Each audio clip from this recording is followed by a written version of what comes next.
Hey y'all, welcome back to my channel. I hope all of you are being safe and I hope you're doing so well. So sending as much love as I can to all of you.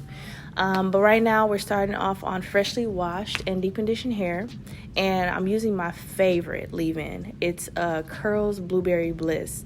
I think you can find it at Sally's or Target, not sure. I'll put that in the description box below. But I do try to focus on the ends of my hair when I'm applying most of the product, because for this I like to use Main Choice Scalp Renewal for my scalp only, and that's just to keep it prevented from getting too dry and just to prep it before I put the twist in.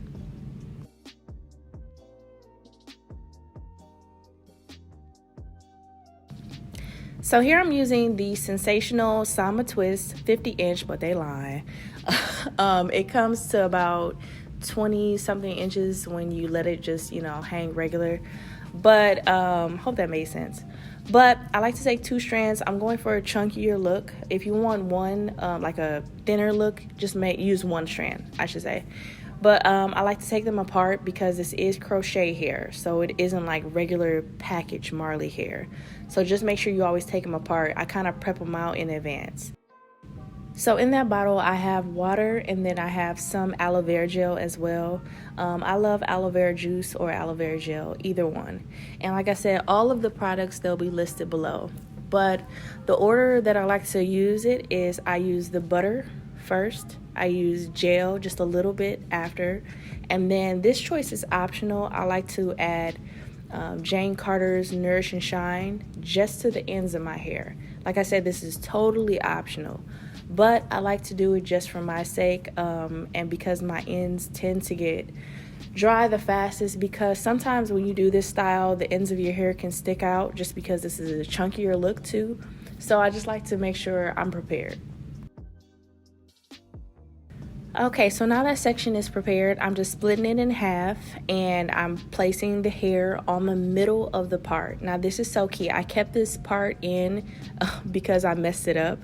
And if you don't keep the hair attached to the scalp, if you notice it's really loose, it's gonna make the hair loose on the scalp too, so it's not really going to attach well, and you're going to see in a second why. But I just wanted to show this and just show like not everything is always perfect. Look how far away it is. Yep, so I had to take it down. So again, you're splitting it in half, and you want to use one hand to keep it pressed against your scalp, and you want to twist in the same direction, going one way and then you're twisting the other way. So replay that over, as much as you need. I am going to show you how I do the back of my head too, because I feel like that's important. I don't know why a lot of people don't show how to do the back of the head. That's one of the hardest parts. But yeah, so just stay tuned for that.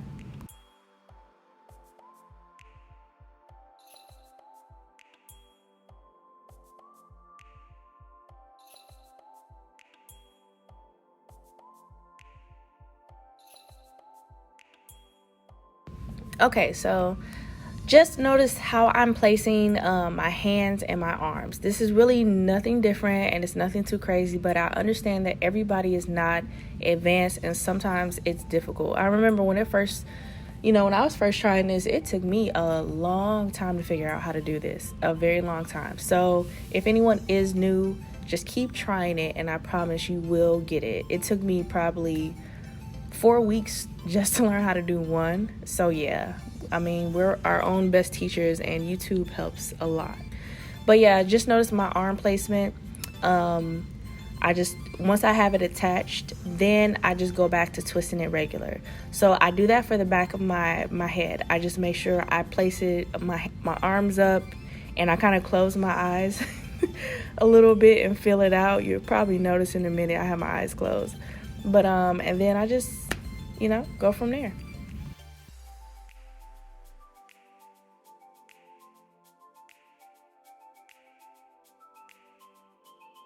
So I just wanted to say, when you take apart this hair and then you try to retwist it, there are some ends that are really stubborn. So I like to braid the end of the hair and then twist all the way towards the bottom. So sometimes you will have to shear hair and braid it or do what you have to do to make sure it stays together before you dip the ends.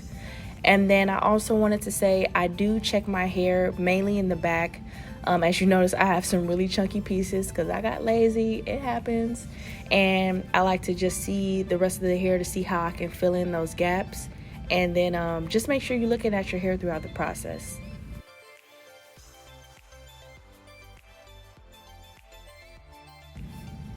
So I have all the rollers in, and I just wanted to show you how I do that. I start with an end of the roller, and I just make sure I secure the end on there.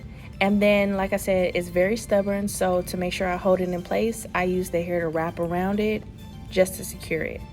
So last time, I start off with one end of the roller. Just gonna take it down, and then you wrap it all the way around. You hold it in place. And then you just want to make sure you use the rest of the hair to wrap around it to make sure it doesn't come apart.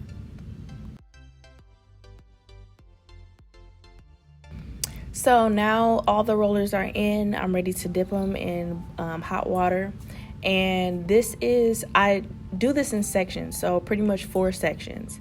And I usually dip them for about 10 to 15 seconds each. It just depends on if I feel like it's been dipped long enough.